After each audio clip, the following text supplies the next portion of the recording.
Over the entire two-decade period, the American public was reassured by military officials, White House spokespeople, and multiple US presidents that everything was going fine, that we were having a positive impact in Afghanistan. This, of course, was a lie. According to documents obtained under the Freedom of Information Act, elected officials and military leadership knew full well that our occupation of Afghanistan was not just ineffective, but incredibly damaging and counterproductive to the officially stated US goals in the region. Since the beginning of the war, our brutal occupation of Afghanistan has resulted in the death of over 71,000 civilians. Many of those killed were children. Between 2005 and 2019, the US was responsible for the killing or maiming of over 26,000 children. That's an average of 5 children irreparably maimed or killed every day for 14 years. But to this day, despite all the evidence to the contrary, those in power continue to claim that the war was in the name of freedom, democracy, and stability. That is a lie, plain and simple.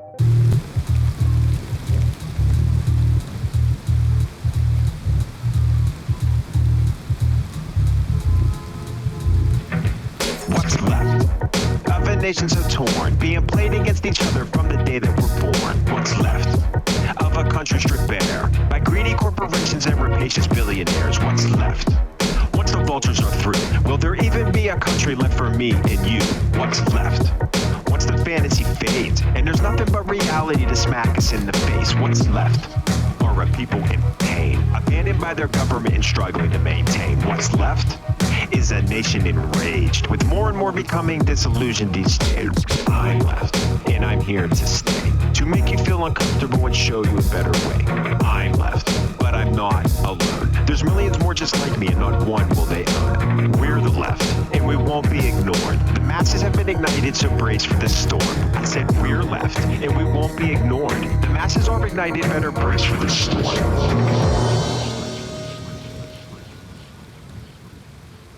From the Afghan papers released in late 2019, we learned what was long suspected, that high-ranking U.S. officials, including multiple sitting presidents, had been lying through their teeth on the topic of Afghanistan and actively masking the unmistakable evidence that the war had become unwinnable.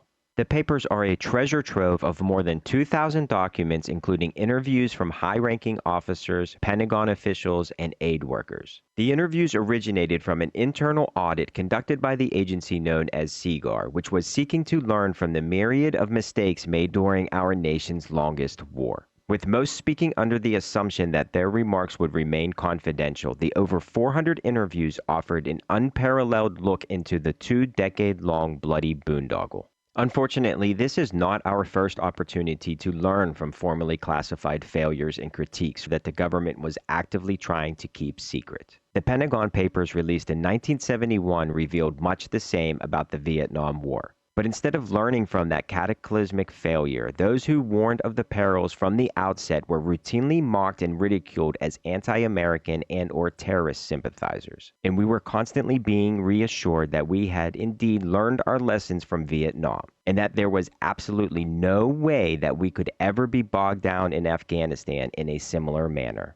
And in the beginning, the stated objectives of destroying Al-Qaeda, toppling the Taliban, and ultimately undoing the mess the CIA had made back in the 80s and 90s were clear goals and seemed fairly doable. And within a few months, we had killed or scattered the vast majority of Al-Qaeda from the country, and the Taliban was willing to turn over bin Laden just 5 weeks after 9/11. And later in December of the same year, they offered unconditional surrender, promising to disband and disarm, effectively eliminating the group of religious zealots for good. But instead, bin Laden was allowed to flee to neighboring Pakistan, and the war dragged on. The interviews reveal that whether it was the Bush administration or the Obama administration, the new strategies coming down the pike were fatally flawed and based on misguided assumptions about a country they plainly did not understand, and ultimately had little to do with Al-Qaeda or 9/11, creating an unwinnable conflict with no easy way out. Yet all the while we were being reassured of our military prowess and imminent victory. The interviews, however, told a much different story.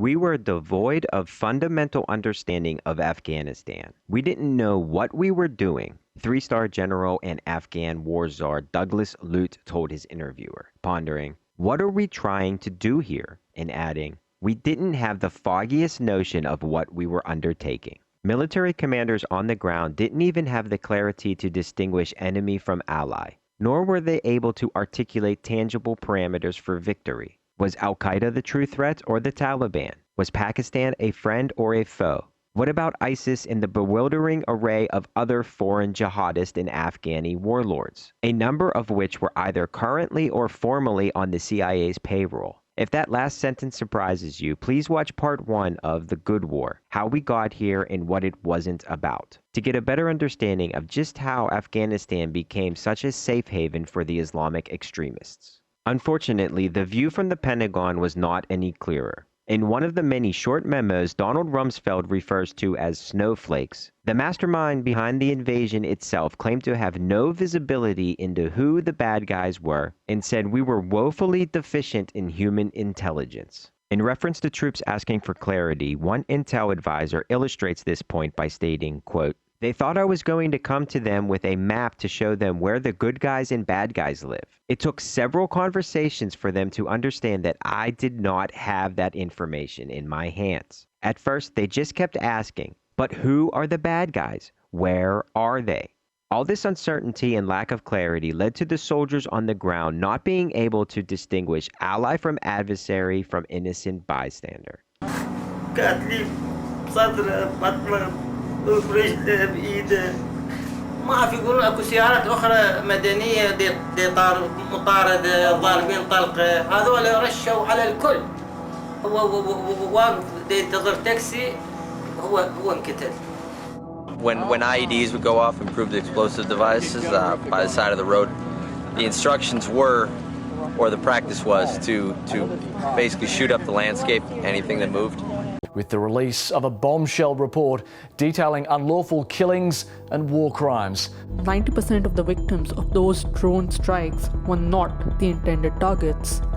They were likely civilians. UNICEF says on average at least 9 children were injured or killed every single day in Afghanistan. Though it's certainly not just the Afghan people who suffer as a result. Unfortunately, there's plenty of agony to go around. It has been a tough month in Afghanistan, but it's also been a tough month for the Taliban.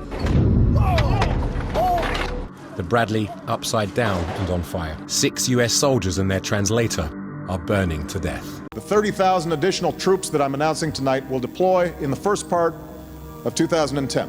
The president was considering that request for more troops. A Perdido mother received the Purple Heart earned by her late son. I just don't believe they should be over. That's just a mama speaking that don't want her child in harm's way. I wish he could have been the last one, but I know it ain't, as long as they're over there. We are seeing significant progress. We are on track to achieve our goals. We are clearing more areas from Taliban control. A trove of documents obtained by the Washington Post shows the situation was not what these presidents were proclaiming. They reveal that, quote, senior U.S. officials failed to tell the truth about the war in Afghanistan, making rosy pronouncements they knew to be false and hiding unmistakable evidence the war had become unwinnable. Regardless of the reality on the ground, or whether it was the red team or the blue team that occupied the White House, the chorus was always singing the same old song written during the Vietnam War, with the familiar refrain, "We are steadily making progress." So in an effort to help bolster this obviously bogus BS, a number of meaningless and misleading metrics were cobbled together, such as the number of women trained for middle management positions and increases to the average speed traveled on the country's routinely rocketed roads, as well as a score of other deceiving measures meant to create the illusion of success. Though it's undeniable that the American public had been consistently lied to and that there was a sustained effort to deliberately distort the statistics. As Army Colonel Bob Crowley puts it, every data point was altered to present the best picture possible. Surveys, for instance, were totally unreliable but reinforced that everything we were doing was right, and we became a self-licking ice cream cone. One National Security Council official even confessed to there being consistent pressure from the Obama White House and Pentagon to produce figures showing the president's disastrous troop surge was indeed working, even though it clearly was not. Throughout the duration of the war, the metrics were always being manipulated. And when the brutal stats were too bad to massage, the spin machine was right there to pick up the slack.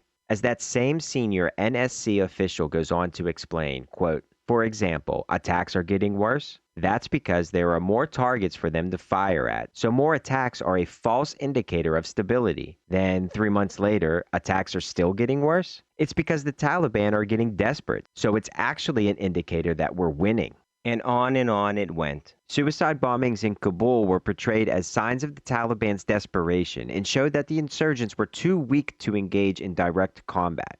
While simultaneously, a rise in U.S. troop deaths were cited as proof that American forces were taking the fight to the enemy. As for the reasons why we would go to such lengths, well, in this instance, it's partly because the Obama administration had dubbed Afghanistan the good war. So it was vitally important to make everyone involved look as good as possible, to make the surge in troops and resources look like they were having a positive effect, and to insinuate that removing them would cause the country to rapidly deteriorate. So what if it was all smoke and mirrors and that we were consistently causing way more harm than good? Or that the Taliban would still be nothing more than a backwards, bigoted, hate-filled religious cult if the United States and our allies hadn't plucked them out of the mountains of Kandahar to be their proxy in the region in the first place. But as with most, if not all, modern warfare conducted by the United States, it's ultimately because of money, resources, and influence in the region. There were never any clear requirements for winning or ending the war because that was never the goal to begin with.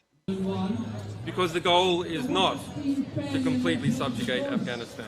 The goal is to use Afghanistan to wash money out of the tax bases of the United States, out of the tax bases of European countries, through Afghanistan and back into the hands of a transnational security elite. That is the goal, i.e. the goal is to have an endless war, not a successful war. In my third and final video in this series on the Afghan War, we will take a look at how these three impetuses for war relate to Afghanistan, as well as who the real winners were. Spoiler, it wasn't the citizens of America nor Afghanistan. But for the rest of this video, we'll focus on the resulting corruption of such inhumane goals and how that corruption manifested on the ground in Afghanistan. Despite numerous public proclamations to the contrary, the U.S. once again fell into the trap of so-called nation building, which is basically code for funneling public funds into a war-torn country, then quickly extracting them through shady contracts, effectively transferring hundreds of billions of dollars from the American people to the private military-industrial complex. One unidentified contractor was expected to dole out a daily budget of $3 million, which is an impossible task to do responsibly in the best of scenarios, let alone in an area that has very little to no infrastructure to speak of. As former Marine Corps captain and State Department official Matthew Ho puts it, "I was living like Scarface. I paid out between $300,000 to $400,000 per week. At one point, I had $24 million on hand sitting in safes in my bedroom, and there was hardly any oversight." What did you observe about this, about the reality of these billions of dollars that the U.S. spent in Afghanistan and who it actually benefited? Down at the troop level, about 100 soldiers I commanded, I was giving out hundreds of thousands of those dollars, right? So I was in on the scheme, just at the lowest level of the Ponzi scheme. At one point, we're paying 1,200 Afghan people, right, to line up once a week. We called it payday. I have amazing pictures of it. And we would pay them, to clean canals or to do this or that. Down at the local level, I was giving this money out. And the second component is the Taliban was making money off it. I knew full well that the people that I appointed as foremen to, watch them pretend to work, and then I would actually pay them, I knew they were kicking back to the Taliban. How did I know that? A 1,200 person line, or even when it jumped down to like a 400 or 500 person line, this took all day, by the way, to pay them, because we had to do paperwork and everything and sign their names, but they don't write. So sometimes they draw a picture or whatever, but they would scribble something. And the Taliban never once killed any of them. I mean, I told you they would attack our towers of the base every day, and they never attacked him. I tried to tell my colonel that. I said, I think the Taliban's profiting from this, because they would not just let this go, right? Because they're collaborating with us. They say they're not supposed to do that, but they never attack it, sir. And he was like, listen, the brigade commander likes the cash for work stats. You've got the best cash for work program going in the battalion, maybe in the brigade. This is a big, good news story for you. And you know what? Sure enough, I fought the Taliban to a standstill at best, and I got a glowing officer evaluation report. I mean, I was a loser, right? I at best a draw. But if you read my report, and those are the brother captains next to me and my colonel for sure, you would think I single-handedly, my troop won that war. And it was such an absurdity. And that's what Matt's kind of talking about. It's like everybody passed the buck. Everybody knows, kind of winks, moves on with their career. But what happened is we bet big, we lost big. And the Taliban called in the chips. You know, and some of the things that Danny spoke about in terms of like giving out the money, my exact same experience. I used to pay out in my time in Iraq in 04 and 05 between $250,000 and $3 million a week. Never once did I hear at same time, 1 o'clock on Friday every week, right? Center of Tikrit. Never once did I hear of somebody getting robbed, let alone killed, right? They used to walk out with hundreds of thousands of dollars in plastic shopping bags. So did this single measure of success, this massive influx of cash, actually get to and help the people of Afghanistan? No, it did not.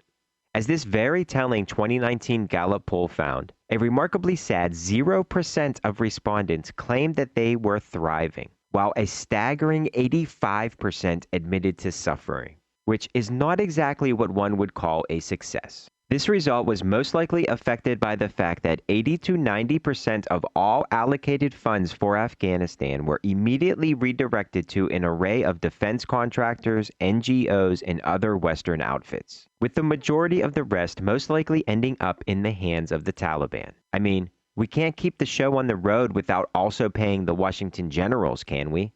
Really, all we ended up doing was exporting our toxic brand of neoliberalism, leading to mass corruption all across the country. And as one top U.S. diplomat puts it, quote, "Once it gets to the level I saw when I was out there, it's somewhere between unbelievably hard and outright impossible to fix." By as early as 2006 and under the guidance of the United States, the first post-Taliban president of Afghanistan, Ahmed Karzai, had self-organized into a kleptocracy, with the kleptocracy basically being a government run by thieves who routinely and shamelessly raid a nation's treasury and public resources to further enrich and empower themselves and their circle of friends, to the detriment of everything else. Which is why it came as no surprise when the U.S.'s carefully cultivated and handpicked successor to Hamid Karzai, one Ashraf Ghani, fled the country with no less than $169 million, which rightfully belonged to the Afghani people. And it's even less of a surprise that this level of corruption caused enormous popular discontent. It also undermined any legitimacy that the American-backed Afghan government may have had,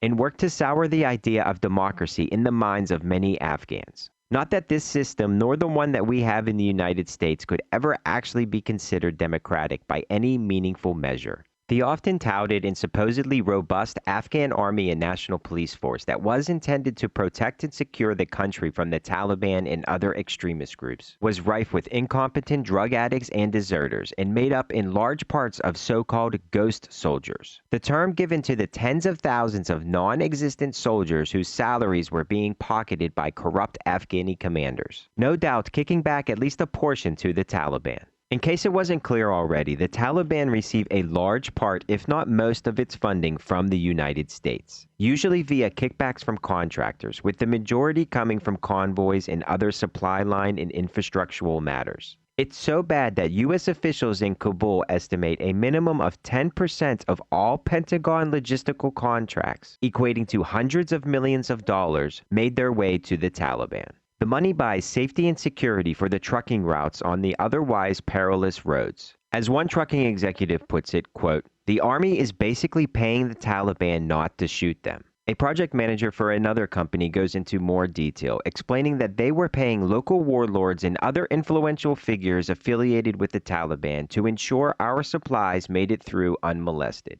So we were overpaying shady trucking companies billions of dollars, who in turn were subbing out the security detail to even shadier outfits with ties to the Taliban. And to tie it back to the kleptocracy, the owner of the trucking company with the most lucrative contract just so happens to be the son of the Afghan defense minister, while the subcontractor hired for security is a cousin to the former president. Sometimes the trucking contractors cut out the middleman and pay the Taliban directly, which apparently is much cheaper and more efficient. As one trucking executive revealed, quote, "2 Taliban is enough, one in the front and one in the back. You cannot work otherwise. Otherwise, it is not possible."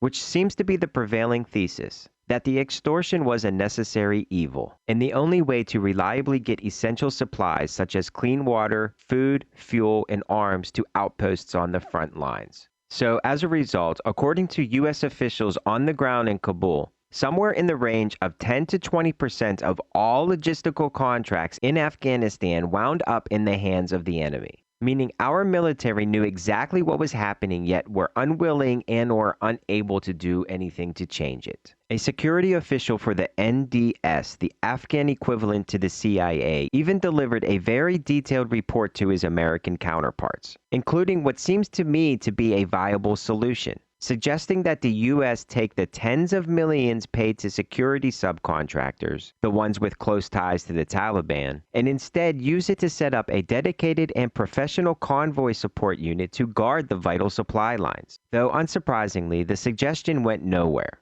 So to sum things up, the U.S. knew of the catastrophic problem and even acknowledged it, but in the end simply refused to do anything about it. And just what were our soldiers doing during this bonanza of corruption, you may be wondering? This is what a normal day would be like. You'd get up, and this is just recounting from countless friends of mine. You would get up and you'd leave the gates of your base to go on a patrol that had no purpose other than to say, hey, we're here, we're patrolling this area. When you get 100 yards off the base, if you're lucky, when you start getting shot at by people that you do not see, they're like 1,000 yards away, just harassing you with sniper fire and machine gun fire. So at some point on your little walk, your little pointless walk through a bunch of grape fields that have no purpose to walk through for any reason, someone will get blown up by an IED because you're walking on paths every day. And, the signature wound of the Afghanistan war around that time, the surge time, was triple amputation. So losing usually 2 legs and 1 arm and your genitalia. I think that when the troop surge happened, there was like a 92% increase in wounds to genitalia. That became really the most common wound. So you go. Why is that? I'm sorry. Why is that? Just because blowing up under you. Yeah. So if you kept your legs, you probably lost a bunch more flesh down there. So every day you'd go on these completely pointless, meaningless patrols but basically the point was just to get shot at. So then you know who to shoot back at, which most of the time they didn't anyway. The job of U.S. soldiers then was basically to be bait for these Taliban to come. It's like exactly like the Vietnam War. You're on a hilltop, you're just bait for Taliban to attack, and your job is to survive long enough for air support to get to you. So when you start getting attacked, you call in the air support. It takes 30 minutes or so for the Apache helicopters, the A-10s, the B-52 bombers to come in and just level the area where you're being attacked from with heavy munitions. So that really defined the troop surge era of the war. I mean, it was just a complete failure from a military standpoint of the U.S., and it was just completely senseless bloodshed. And there was even a lot of rebellion and opposition among soldiers who were very pro-military and pro-war, but who were just blowing the whistle on all of this, just saying, there's no reason for us to do this. There's no reason for us to go on these convoys, no reason to go on these patrols. We're just meant to be bait. We're just meant to be sitting ducks.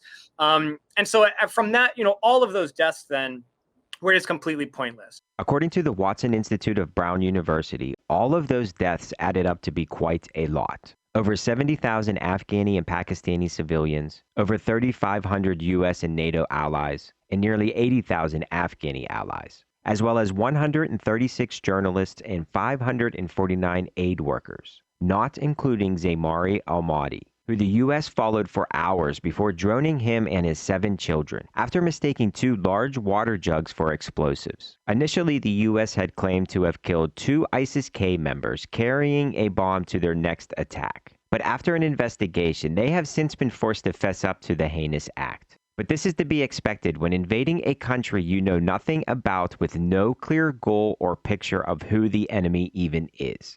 And it certainly wasn't all sunshine and strippers for the soldiers either. As Iraqi war vet Michael Preisner mentioned, the signature wound of Afghanistan was the multiple amputee with damage to the genitals, which was usually caused when an unsuspecting soldier would step on a buried improvised explosive device. Not including private contractors, since 9/11, over 7,000 service members have died in Bush's war of terror. But sadly, the numbers are even more dire for those who survived the battlefield only to succumb once they made it home. A staggering 30,177 service members and veterans of those same wars have committed suicide, which averages out to about 22 a day.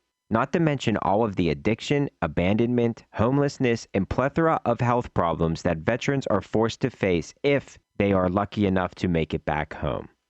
86% of vets from the two wars report exposure to burn pits. Almost 9 in 10 of those think they have related symptoms. But the Department of Veterans Affairs has only approved about a fifth of related disability claims. As the post-9/11 wars come to an end in the coming months, burn pit exposure threatens to kill more veterans than combat did. Veterans returning from the front lines are facing a sad and stunning statistic. By one estimate, nearly 50,000 veterans will experience homelessness each year. Robert told investigators he was suicidal. Forced to quit the Army, Robert ended up homeless. In the Army, suicides are up by nearly a third this year. And found my beautiful husband dead on the floor in our room. Just back from Iraq, sought help 6 times in the week before he killed himself. Each time he was turned away or told, "We can't see you now." We literally spent an average of $300 million a day for 20 years, wreaking havoc and raining terror down upon a perpetually poor populace, attacking a threat that we ourselves were crucial in cultivating and spreading. All while back home, inequality continues to skyrocket to levels never before seen. As we spend half of our discretionary budget on the military, we willingly let countless die from preventable causes and force many to sleep in the streets outside of empty buildings, including those we sent overseas to do our dirty work. So again, I ask, what was it all for? What was achieved? Did we at least win the war on terror? Are we now safer than we were 20 years ago? Well, considering that both suicide attacks worldwide as well as global deaths from terrorism in general both have skyrocketed since 9/11, I'd have to say no. No, we are not any safer. And if anything, it looks to me as if all we succeeded in doing was creating even more terrorism. But no need to worry, because it was a smashing success for the corporate class that mercilessly controls this country. For they were able to siphon trillions from the public sector to the private military-industrial complex, ensuring the funds are never used to benefit anyone other than their fellow oligarchs, who I'm sure all worked very hard to get to where they are. Thanks for watching. I hope you'll join me next time as I wrap up this mini-series on Afghanistan, focusing on exactly who it was that benefited from this horror show and how they were able to do so, as well as what the mountain of money could have been better used for. That is, if we did not live in a rapacious oligarchy. Jana. The best way to defeat them is to never waver, to be strong, to use every asset at our disposal. Is to constantly stay on the offensive. And at the same time, spread liberty. And that's what our people are seeing now is happening in Afghanistan. 10 million citizens have registered to vote. Yes, the 0% of people doing well. We're real excited about registering to vote for the corrupt U.S. puppet government. The misery index in Afghanistan hasn't always been 100%. Before the U.S. helped bring down Afghanistan's socialist government in the 70s, half of Afghan university students were women, as were 40% of the country's doctors, 70% of the teachers, and 30% of its civil servants. Oh, so people, and particularly women, were living an okay life before we helped shit all over it. Funny how that works. Guess that's the liberty we spread. So the U.S. military couldn't measure success by how well the people were doing. They couldn't measure it in how much they had won the hearts and minds of the people because, don't ask. And they couldn't measure success in how much they were defeating the Taliban because they were not. Thanks to our military and our allies and the brave fighters of Afghanistan, the Taliban regime is coming to an end.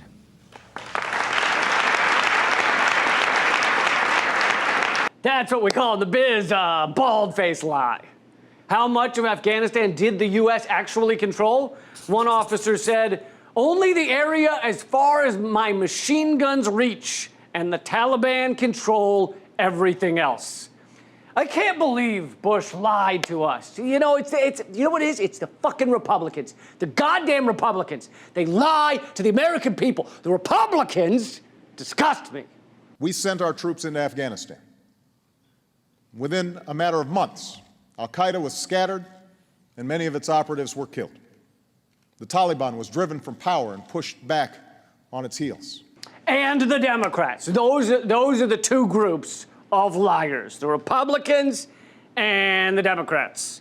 Everyone else in Congress, pretty great. Other than that, our politicians are top notch. Yeah, we pushed the Taliban back on their heels. I guess they just had super gigantic heels. And also, they had the help of a pretty big sugar daddy, the American government. Man, if the U.S. hadn't been funding them, we would have beaten their pants off. That's right, we were funding the Taliban the whole time. Matthew Ho said, somehow in the minds of the U.S. political leaders, dollars spent equated to things being constructed and effective counterinsurgency against the Taliban. But the Taliban themselves were taking the money. The Taliban guys were doing the construction work. Even the report of the Special Inspector General for Afghanistan Reconstruction, meaning the U.S. government's report on Afghanistan, even they stated that Washington has been buying the insurgents' cooperation, making the Taliban unofficial subcontractors to the U.S. government. Unofficial subcontractors. Here's the sane, appropriate response to this.